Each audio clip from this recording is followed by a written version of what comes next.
इस देश में जब स्वतंत्रता दिवस मनाया जाता है और स्वतंत्र रहने की बात की जाती है, और वहां पे जब वकील ही अपने आप को स्वतंत्र महसूस नहीं कर पा रहे हैं, उस देश के लिए आप क्या कहना चाहेंगे और ऐसे नियम कानून के लिए आप क्या कहना चाहेंगे? देखिए, सबसे पहले तो ये हम सबको मान लेना चाहिए कि हम एक लोकतंत्र समाज में रहते हैं और भारत एक दुनिया की बड़ा लोकतंत्र है, जिसमें माननीय सुप्रीम कोर्ट की अपनी गरिमा है। जिस तरह से हमारी पार्लियामेंट की गरिमा है, सुप्रीम कोर्ट की भी अपनी गरिमा है, और देश के हर नागरिक को, चाहे वो वकील ही क्यों ना हो, उस गरिमा को बनाए रखना चाहिए। ये जिम्मेदारी जजेस की भी है और वकीलों की भी है। तो एक तो पहला ये सवाल ये है कि उस गरिमा को पात ना किया जाए। रही सवाल, देखिए, जो जजेस हैं सुप्रीम कोर्ट में या हाई कोर्ट के जजेस हैं, वो अपने आप में एक गरिमामय होते हैं। उनके जजमेंट मान्य होते हैं। सुप्रीम कोर्ट का जजमेंट के आने के बाद में उसकी कोई अपील तो रिव्यू होता है। रिव्यू के बाद में भी अगर उसमें सुप्रीम कोर्ट को लगता है इसमें कोई सुनवाई के लिए नहीं है, तो फिर वो मान्य ही है। लेकिन एक एज ए इंडिविजुअल समाज, वो वकील हो या कोई दूसरा पेशे से हो, अगर इंडिविजुअल समाज उस जजमेंट से या उस बात से सहमत नहीं है तो अपने व्यूज़ रखते हैं। लोग पहले भी रखते आए हैं इतिहास में। तो लेकिन अगर वो किसी तरह से उंगली उठाता है और वो कोर्ट के ऊपर उंगली उठाता है, जैसे कि मैं थोड़ा सा एक हवाला दूं, 3 साल पहले जस्टिस CS करन थे, जिन्होंने मद्रास हाई कोर्ट के जजेस के ऊपर और सुप्रीम कोर्ट के जजेस के ऊपर कुछ कमेंट्स किए थे 3 साल पहले। तो उनके ऊपर अवमानना का केस चला था सुप्रीम कोर्ट ने, और सुप्रीम कोर्ट ने उनको उसके लिए अवमानना का दोषी माना था, जिस पर प्रशांत भूषण जी ने भी उसको समर्थन किया था सुप्रीम कोर्ट को, और ये कहा था कि ये उनको अपने किए की सज़ा मिली है। और ये बहुत अच्छा हुआ कि उन्होंने मान्य जजेस के ऊपर जो इल्ज़ाम लगाए थे उसके लिए उनको कोर्ट ने सज़ा दी है। तो एक सवाल ये खड़ा होता है कि 3 साल पहले जब जस्टिस CS करन के ऊपर ये इल्ज़ाम था तो वही प्रशांत भूषण उसको सपोर्ट कर रहे थे सुप्रीम कोर्ट को, और ये कह रहे थे सुप्रीम कोर्ट ने ठीक किया है।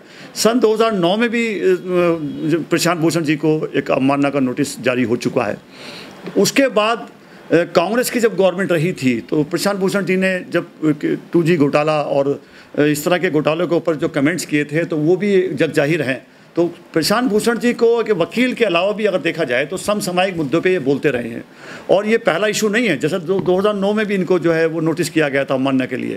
तो सुप्रीम कोर्ट का ये है कि वहाँ की सुप्रीम कोर्ट की गरिमा भी, क्योंकि जजेस हैं सुप्रीम कोर्ट के, और आज अगर जजेस के ऊपर कोई छोटी मोटी भी टिप्पणी होती है तो ये कि चलन ना बन जाए, ये भी एक मसला है। और मसला खड़ा होता है बार का। जो बार है, सुप्रीम कोर्ट बार है, हाई कोर्ट बार है, बार काउंसिल ऑफ इंडिया है, उनके लिए ये बड़ा मसला है कि वो एक तो क्योंकि जैसे पहले कोर्ट भी कह चुकी है कि बार इज़ द मदर ऑफ, है ना, मदर ऑफ जुडिशरी। तो जो जजेस आते हैं वो भी बार से ही आते हैं।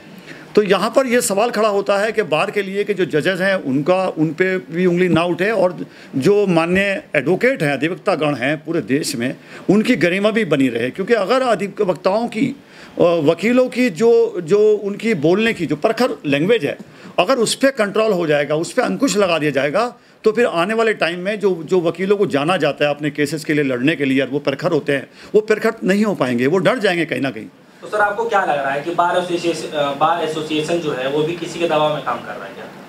देखिए, मैं ये तो कमेंट्स नहीं कर सकता इस बात पे कि बार एसोसिएशन दबाव में काम कर रहा है। मुद्दा क्योंकि सुमो तो लिया है सुप्रीम कोर्ट ने।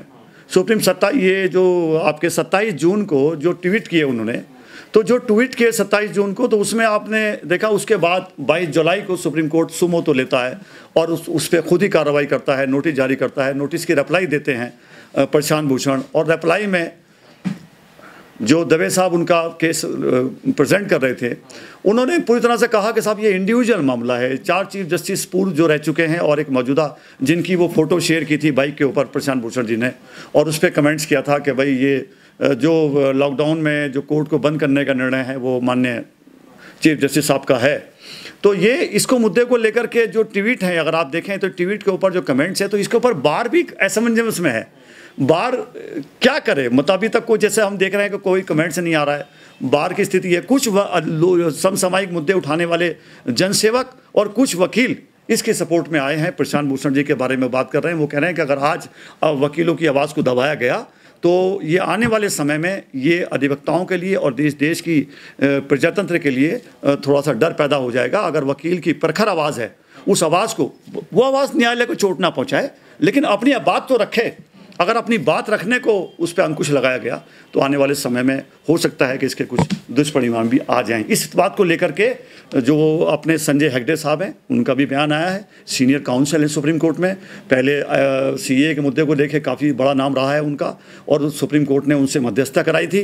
तो उनका भी जो कमेंट्स है कि क्यों अगर कोर्ट ये चाहती है, उनका जो कहने का जो मकसद है वो ये है कि कोर्ट अगर ये चाहती है कि गूंगी बार हो जाए, गूंगी बार हो जाए, यानी कि बार के पास शब्द ही ना हो, कोई बात ना कर सके, तो फिर एक निष्पक्ष अदालत का स्थापना और उसके बेसिस पे उसके निर्णय होना बहुत ही मुश्किल काम हो जाएगा, ये संजय हेगड़े साहब का कहना है।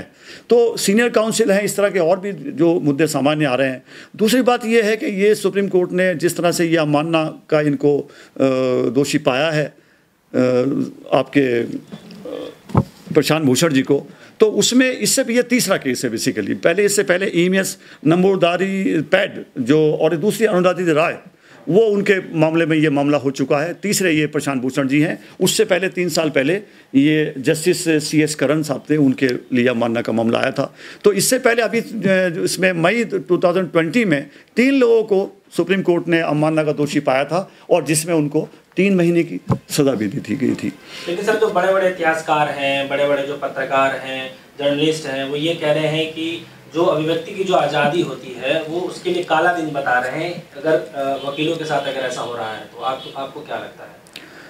देखिए, वो क्योंकि मैंने कहा सोशल एक्टिविस्ट हैं, सोशल एक्टिविस्ट कुछ भी कह सकते हैं, वो अपने राय रख सकते हैं, लेकिन मेरा फिर भी ये कहना है, देखिए कि सुप्रीम कोर्ट में माननीय सुप्रीम कोर्ट की गरिमा को बनाए रखना ये वकीलों की भी जिम्मेदारी है और ये आम लोगों की जिम्मेदारी भी है। लेकिन कमेंट्स जैसे कि देखिए, सुप्रीम कोर्ट ने नहीं माना। प्रशांत भूषण ने अपने जवाब में ये कहा था कि ये इंडिविजुअल कमेंट्स है, मेरा इंडिविजुअल मेरी राय है, किसी जजेस के ऊपर नहीं है, ना ही सुप्रीम कोर्ट के ऊपर है। तो सर, क्या आपको नहीं लगता कि अपनी बात रखना है, समाज के अंदर रखना, वो गलत नहीं? देखिए, ये तो पीछे अपनी बाबरी मस्जिद और राम जन्मभूमि का जब मुद्दा आया था, जब जजमेंट आया, तो उसको लेकर के पूरी राय रखी थी लोगों ने, और सीनियर काउंसिल से लेकर के और दूसरे जो काउंसिल थे उन्होंने भी कहा था कि ये एक आर्बिट्रेटरी जजमेंट है और सुप्रीम कोर्ट का जजमेंट हम मानने करते हैं, इसको मानते हैं क्योंकि देश में है, सुप्रीम कोर्ट सर्वोपरि है। लेकिन ये जजमेंट के ऊपर कुछ लोगों ने अपनी असहमति जताई थी, जिसमें कि असदुद्दीन ओवैसी भी थे, जो कमेंट्स आए थे। सर, आप एक पेशे से वकील हैं, सुप्रीम कोर्ट के माने जाने आप वकील भी माने जाते हैं, लेकिन सर जनता ये भी सवाल पूछ रही है कि अगर मान के चलिए कि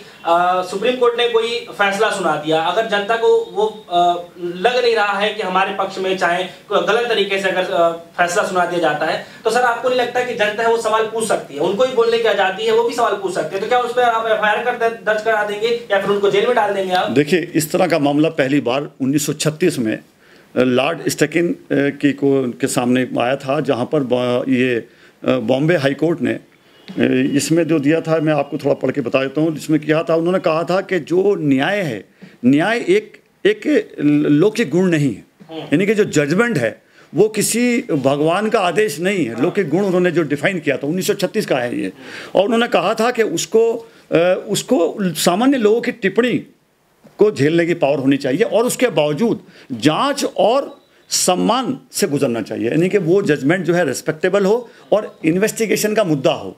तो यहाँ पर 1936 में ये लॉर्ड स्टेकिन का जो है ये जजमेंट है, जहाँ पर ये समसामयिक मुद्दा सामने आया था। तो ये पहली बार नहीं हुआ है, बीच बीच में इस तरह के मामले सामने आए हैं। और मैं दूसरा मुद्दा एक आपके सामने लेना चाहता हूँ कि इसमें अगर आप देखेंगे कि अपने बाल गंगाधर तिलक को लेकर के एक बॉम्बे हाई कोर्ट में देशद्रोह का मुकदमा चला था और उसमें देशद्रोही उनको साबित किया गया था। सिर्फ उनका गुनाह ये था कि उन्होंने उस वक्त मराठी अखबार था केसरी, उस केसरी अखबार में उन्होंने एक समसामयिक लेख लिखा था। उस लेख के ऊपर उनके ऊपर बॉम्बे हाई कोर्ट ने उनको देशद्रोह का मुकदमा चला करके उनको माना था कि ये देशद्रोही काम है। तो ये मुद्दे ब्रिटिश गवर्नमेंट में भी हुए हैं, आज भी हो रहे हैं। और अगर अपनी बात को रखने के लिए मैं मानता हूं, देखिए उस पर मैं फिर बार बार कह रहा हूं कि सुप्रीम कोर्ट, माननीय सुप्रीम कोर्ट के ऊपर और जजेस के ऊपर वो रेस्पेक्टेबल है, उनके ऊपर पर्सनल या लीगली कोई उन पर आँच नहीं आनी चाहिए, ना ही किसी को कमेंट्स करने का अधिकार है। लेकिन अगर कोई जजमेंट इस तरह का आता है सुप्रीम कोर्ट का, तो जनता को अधिकार है कि वो अपनी राय रख सके। बिल्कुल सर, अब सवाल ये उठ रहा है कि जब लॉकडाउन लगाया गया तो लॉकडाउन के दौरान ये देखा गया कि जो CJI है उस समय पे देखा ही जा रहा था कि बीजेपी नेता के 50 लाख की जो हार्ले डेविडसन बाइक थी वो चलाते हुए नजर, वो भी बिना मास्क और बिना हेलमेट के। तो जब सवाल ये उठता है कि जब कानून बनाने वाले ही कानून का उल्लंघन करेंगे तो जनता कहाँ जाएगी, किस पे भरोसा करेगी? देखिए, वो उस तरह के जब वो जो इस तरह की पिक्चर आई थी सोशल मीडिया में, तो अलग लोगों ने अपनी अपनी राय रखी थी। जहाँ तक बात चीफ जस्टिस ऑफ इंडिया का है, उनका वो उस तरह की बाइक के ऊपर अपना एक फ़ोटो शेयर करना है, तो जब हम छुट्टियों में हैं, एक जजेस भी एक इंसान ही तो है ना, और वो जब एक लॉकडाउन है, कोर्ट बंद है, अपना टाइम एंजॉय कर रहे हैं, और एंजॉय करने के बाद में उनकी वो तस्वीर कहीं भी, एक फ्रेंड किसी का भी हो सकता है, कोई पार्टी में जा सकते हैं, तो ये तो है नहीं कि आप समसामयिक उसको बिल्कुल समाज से बिल्कुल कट कर देंगे।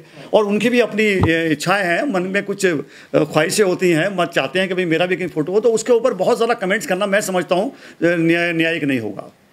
तो सर, आपको क्या लग रहा है कि जिस तरीके से ये सब चीज़ें चल रही हैं सरकार के अंदर में, जो भी नागरिक हैं उनके ऊपर कभी देशद्रोही का मुकदमा दर्ज हो जाता है, किसी पे NSA लगा दिया जाता है, तो जो इस देश के रहने वाले जितने भी लोग हैं, नागरिक हैं, वो आवाज उठाता है, उस पर NSA लगा दिया जाता है, पत्रकार है, उस पर NSA लगा दिया जाता है, और जितने भी अब वकील हैं उसमें भी दिखाया जा रहा है कि उनके खिलाफ भी कभी बड़ी से बड़ी कार्रवाई की जा रही है। तो क्या आपको नहीं लग रहा है कि देश में पूरी तरीके से लोकतंत्र की हत्या कर दी जा रही है? देखिए, इस सिस्टम को चलाने में तीन लोगों का, तीन जो तंत्र हैं प्रजातंत्र के, उनका बहुत अहम रोल है। नंबर 1 है जुडिशरी, सेकंड है पुलिस प्रशासन जिनके हाथ में एडमिनिस्ट्रेशन होता है, और थर्ड नंबर पे हैं वकील। क्योंकि वकील अगर कोर्ट में नहीं है तो सिस्टम कोलैप्स कर जाएगा। ये तो सभी पहले भी देख चुके हैं आप, कई बार स्ट्राइक, लास्ट टाइम जो दिल्ली में स्ट्राइक हुई थी कि पूरा सिस्टम कोलैप्स कर गया था। तो दूसरी बात ये है कि अकॉर्डिंग टू द लॉ वकील जो है वो ऑफिसर ऑफ द कोर्ट है।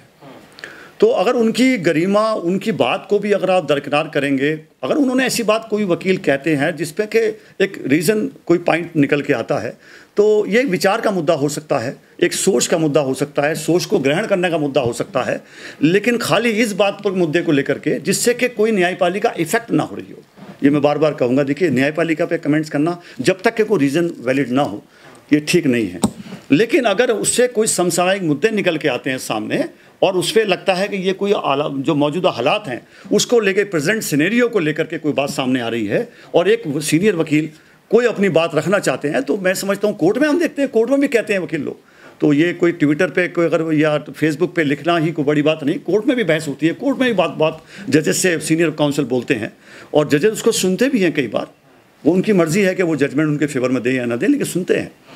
तो यहाँ पर ये सवाल खड़ा होता है कि इस तरह के मुद्दे अगर देश में गरमाएंगे और वकीलों की अपनी डिग्निटी भी थोड़ी सी डाउटफुल होगी, तो एक हम निष्पक्ष अदालत का निर्माण करने में मैं समझता हूँ बहुत ज़्यादा कामयाब नहीं हो पाएंगे। ठीक सर, प्रशांत भूषण का जो मामला है, आपको क्या लग रहा है, किस रुख की तरफ, किस रुख मोड़ने की कोशिश की जा रही है? देखिए, प्रशांत भूषण जी के मामले को किसी राजनीतिक मुद्दा ना बनाया जाए, ये कोर्ट को लगा है। कोर्ट ने ये कहा है कि अगर इस तरह का बातें बढ़ी और देश में इस तरह के चीज़ों को नहीं रोका गया, तो जो सुप्रीम कोर्ट की और जो माननीय जजेस हैं उनकी जो डिग्निटी है वो धीरे धीरे जनता के सामने मतलब थोड़ा सा कोलैप्स करेगी। तो उस चीज़ को रोकने के लिए सुप्रीम कोर्ट ने ये एक्शन लिया है। मेरे हिसाब से उन्होंने शायद यही सोचा होगा कि अगर इस तरह के मुद्दे को आज प्रशांत जी कह रहे हैं, कल कोई और कहेगा, परसों कोई और कहेगा, और ये चीज़ें फिर आम होगी, तो सुप्रीम कोर्ट हमारे यहाँ कई बार तो पार्लियामेंट से भी ऊपर हो जाता है। आपने देखता है पार्लियामेंट के मुद्दे को भी सुप्रीम कोर्ट ने डिस्कार्ड किया है, पार्लियामेंट के बनाए हुए कानूनों को सुप्रीम कोर्ट ने डिस्कार्ड किया है। तो यहाँ पर सुप्रीम कोर्ट को, क्योंकि हमारा सब कुछ, सारी प्रजातंत्र की जो सुरक्षा है वो भी सुप्रीम कोर्ट के हाथों में है, तो यहाँ पर हमें सुप्रीम कोर्ट से बहुत ज़्यादा आशाएँ हैं, बहुत उम्मीदें हैं। उन उम्मीदों को हम कमेंट्स करके नहीं तोड़ सकते। तो ये मैं इसके सपोर्ट में नहीं हूँ कि सुप्रीम कोर्ट की जजेस पे बहुत ज़्यादा कमेंट्स किए जाएं, लेकिन ये भी सच है कि सुप्रीम कोर्ट को भी और हाई कोर्ट को भी और जजेस को भी जुडिशरी के साथ साथ वकीलों का भी एक सम्मान बने रहना चाहिए, क्योंकि वकील हैं तो जुडिशरी है, वकीलों से ही जजेस बनते हैं।